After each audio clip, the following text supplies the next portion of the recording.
Hello, YouTube. So, there's around 10 games left in this series, Scrabble Players Championship.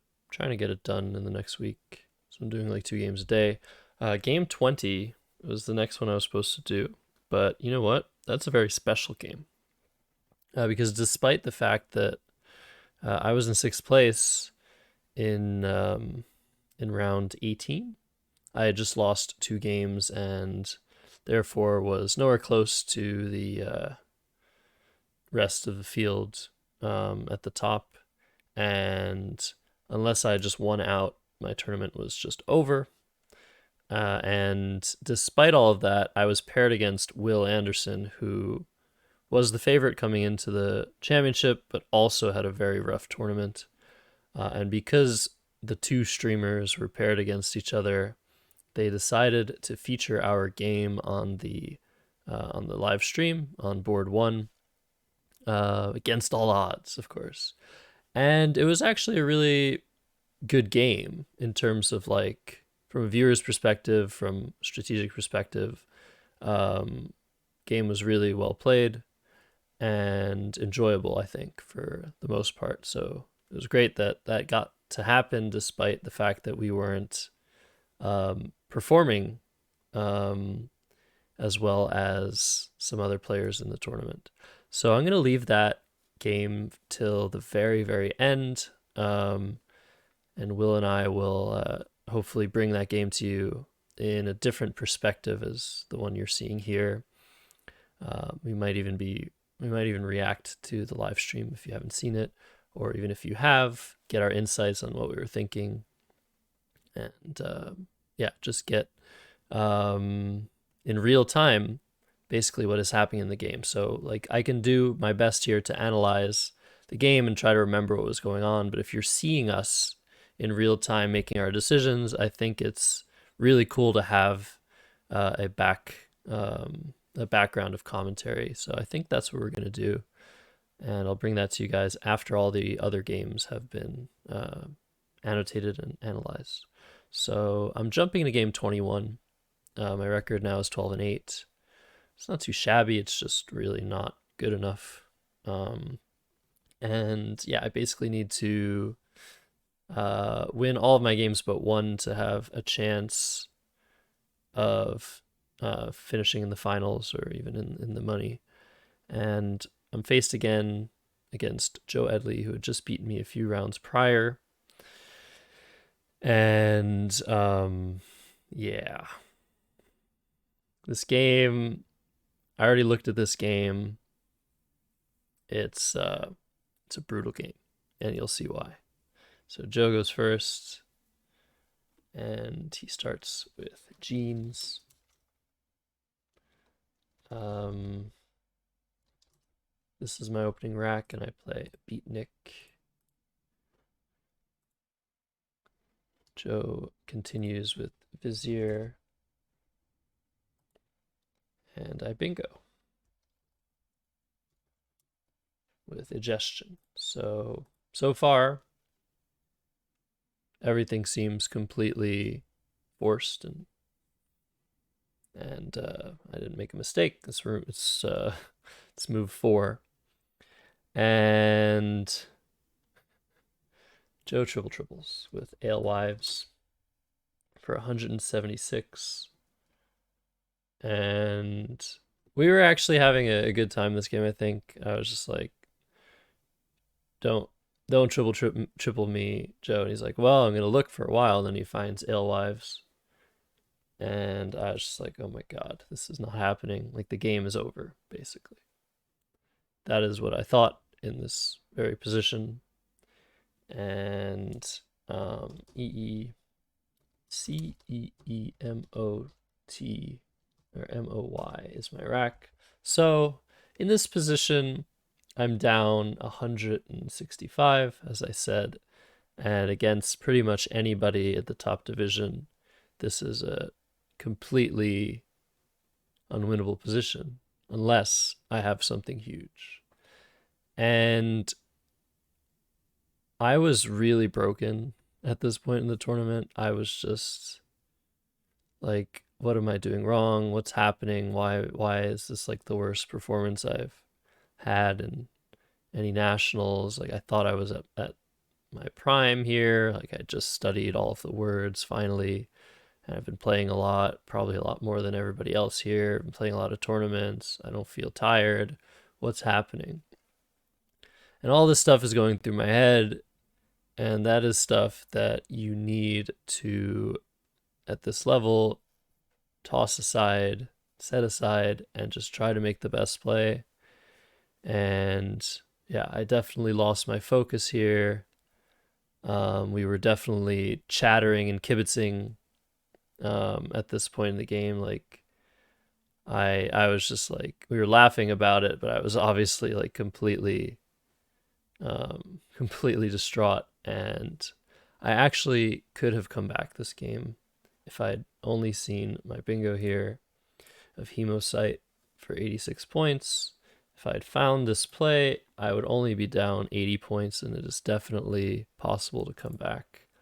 But unfortunately, I just thought, okay, this is just a dead game. Like, it's over. There's nothing that I can do. I played Chromie, which is the second best play, but by an extremely large margin. So this game's over. I missed my bingo of Hemocyte, and that's it. I never played the word Hemocyte before. I'd never seen it over the board, but I had studied it, and had I looked through the T and alphagrammed the letters, I might have realized that I had the word available. But I didn't. I played Chromie, and yeah, basically that's it. Joe plays home. Of course, after Hemocyte and home, it's very unlikely that I'm coming back anyway. I'm down by over 100. But I thought that I was focused. My tracking was really good this game.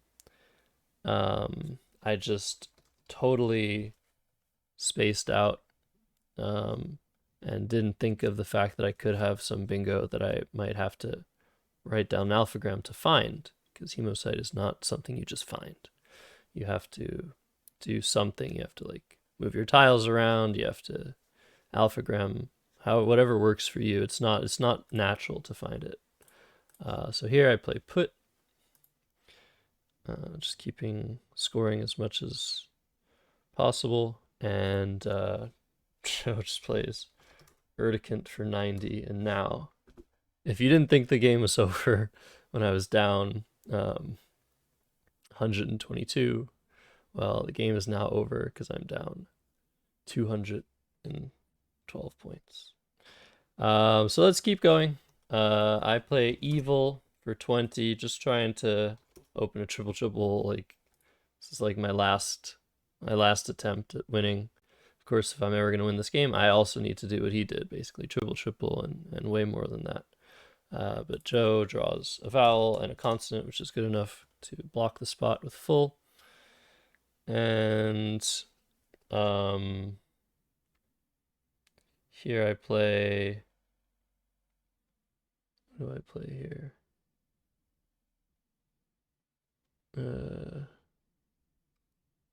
Zito. Where does that fit? Zito. Oh, the Z is already on the board, of course. Play I don't want to make, of course, but at this point the game's over. I need to give up, and I need to just save my spread, whatever's left of it. So I play a Zito. He plays Poof. Where does he play Poof?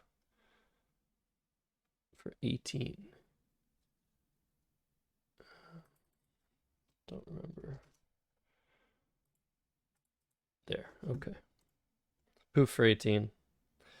I draw the X, and I'm able to put it to use.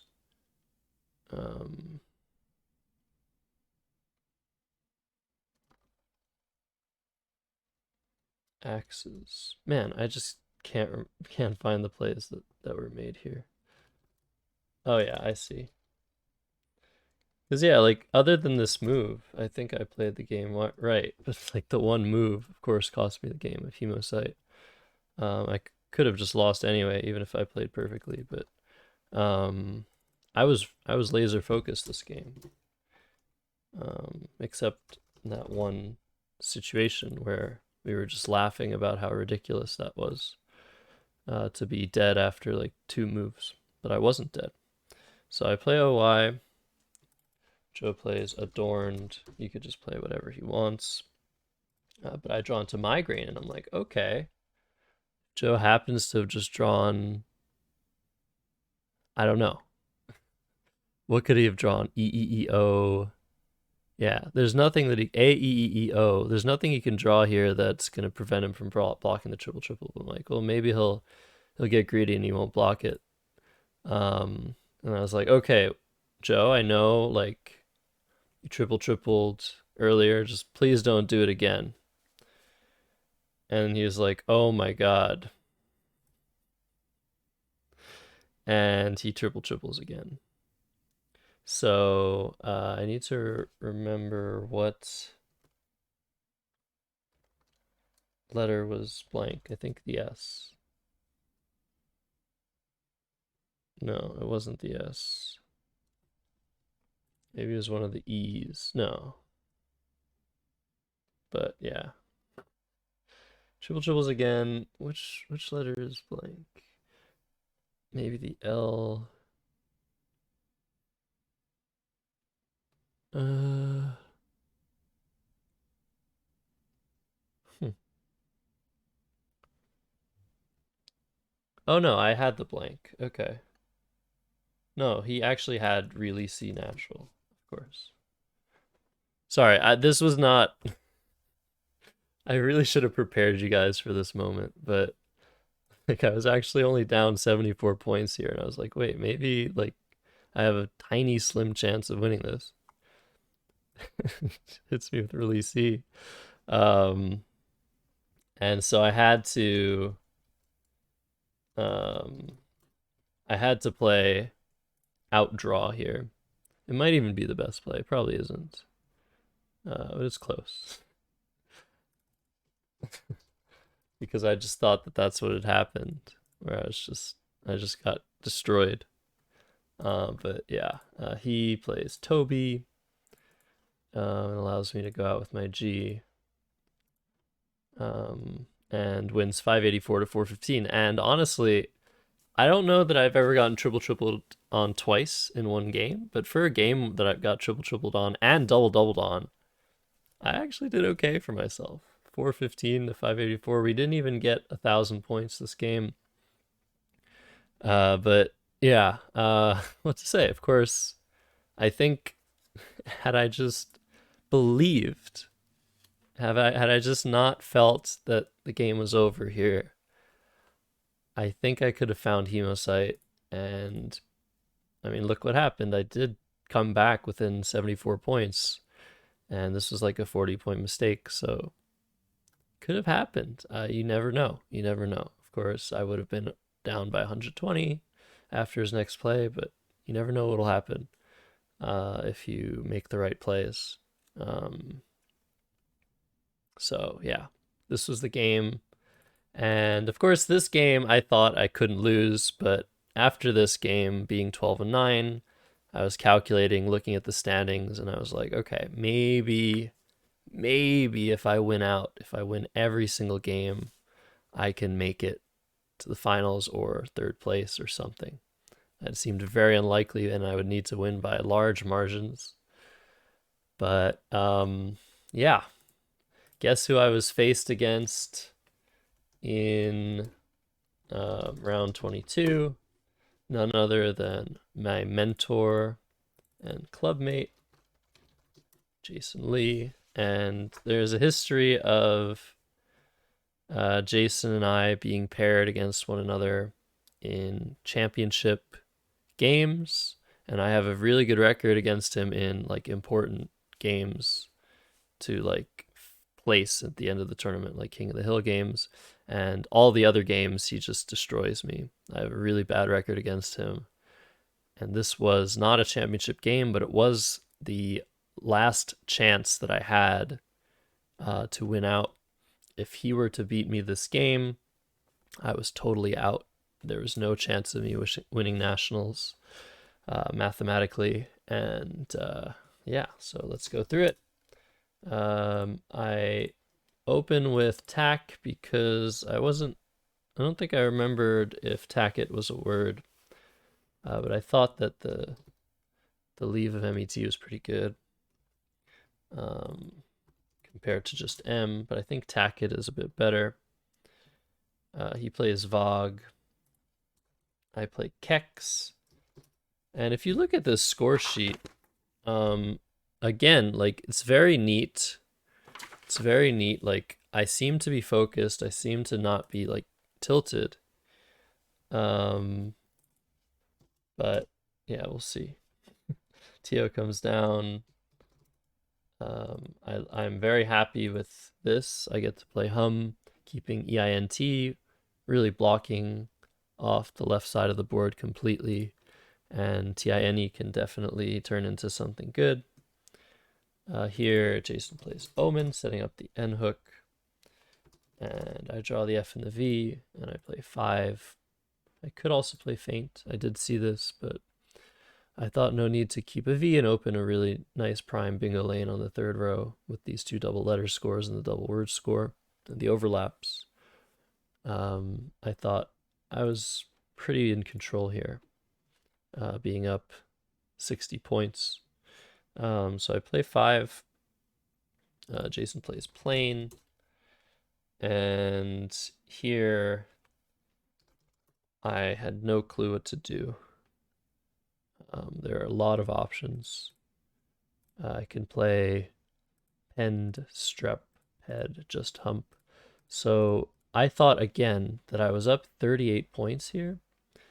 And of course, the play that jumps out is pend. If the score is even, I play pend in a heartbeat because it sets up my S. I have no knowing whether or not Jason has an S. There are, of course, 3 S's to come, so the likelihood is very high that he does have an S. But even if he does have an S, there's no guarantee he has a good play with pens, a good play being 50 points or higher. And I can just put a lot of pressure on him to either leave me my S hook or take it himself at the expense of his leave. And I just chickened out completely on this move. It was a very strong move, but I thought I was in control.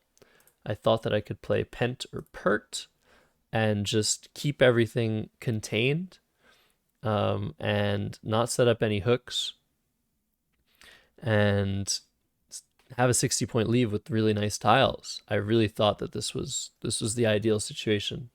But if I simulate, even giving Jason an S, pend comes out as the best play, and I think this was an error on my part to not take the really, really strong setup. Of course, I'm also keeping the T for plaint and the S for plains. And the likelihood of me bingoing is just so high next turn. And unfortunately, Jason did not have an S, and he plays Battier, and now he's bingoed and he's taken a 20-point lead, and I haven't drawn any scoring tiles, and I'm not in control as I thought I would be. I have Ganoids and nowhere to play it, and so I could play OD or ODS. I decide that the S is not useful to me because I didn't set it up last turn, and so there are no S hooks. So I'm just going to take the points and hope that he's drawn into a problematic rack. He plays Jerd. Once again, I have somewhat awkward rack, and I play Genii for 13, just trying to keep scoring and get rid of my low scoring tiles. He exchanges 5 letters. And I have this rack and play Raya for 28. I think in this position, I missed Irear. There was some other option here, I think, that I could have gone for.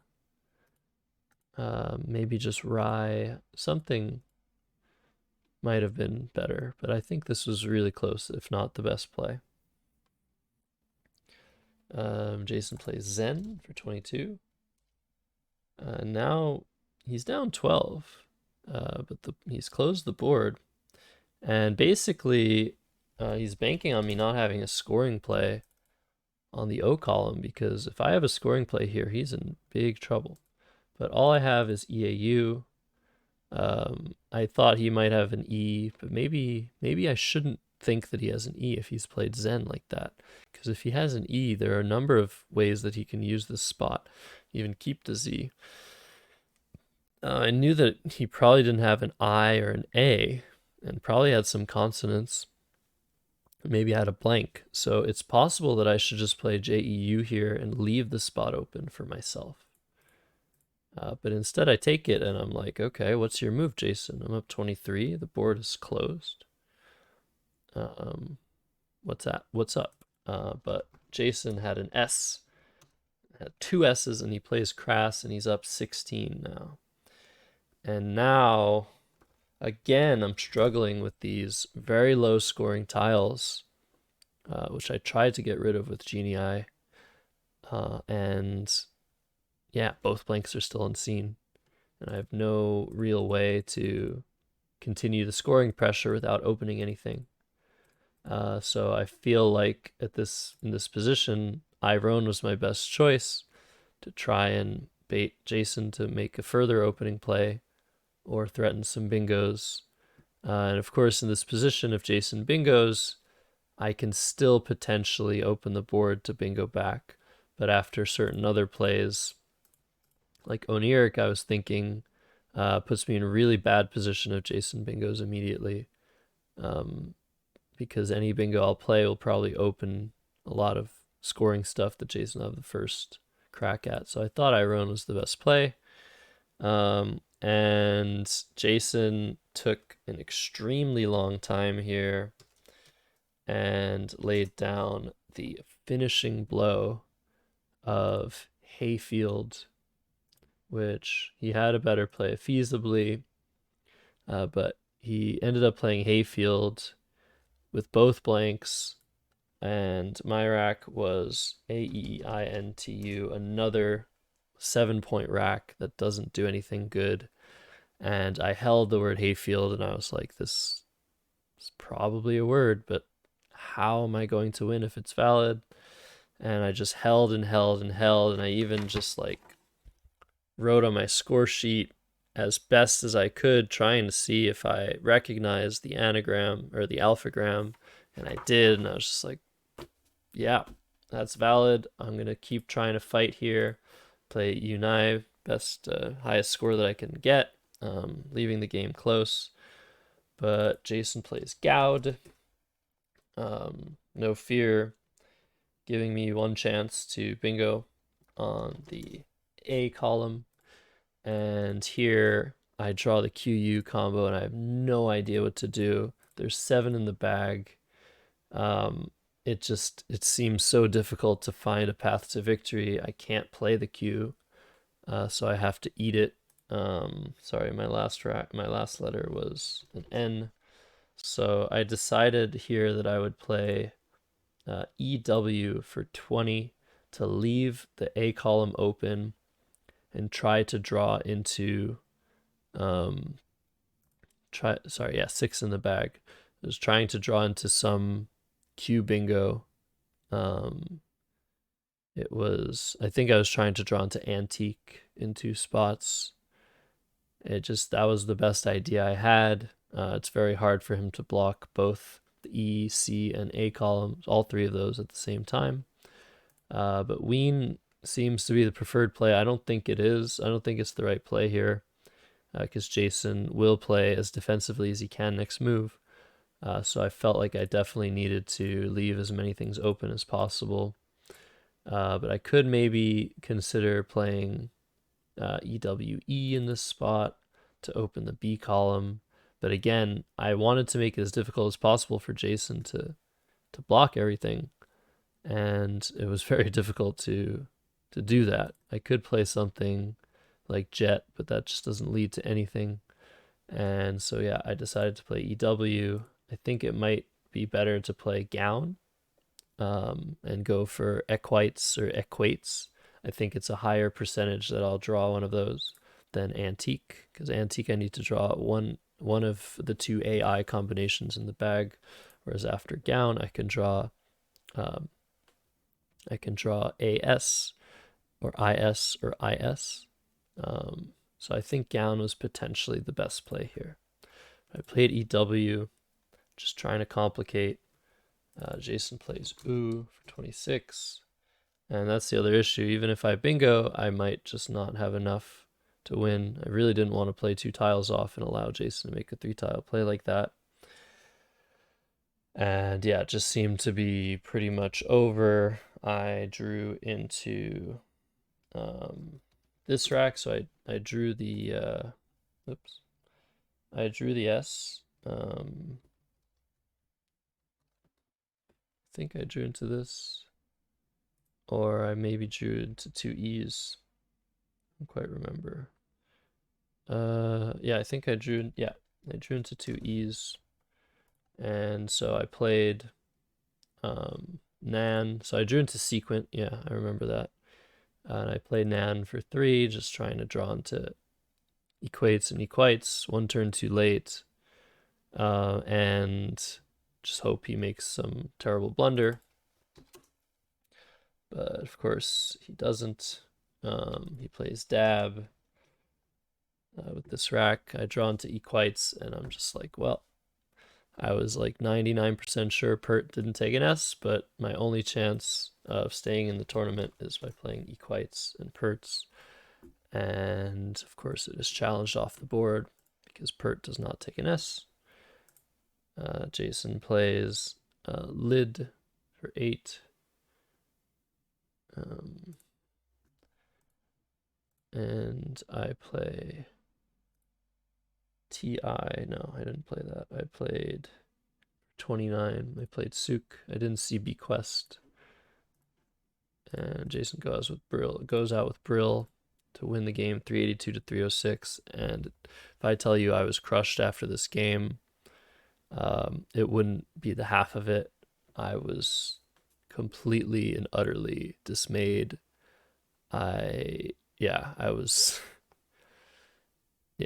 nobody could come up to me. Like I was crying. I was really just so upset. It was horrific.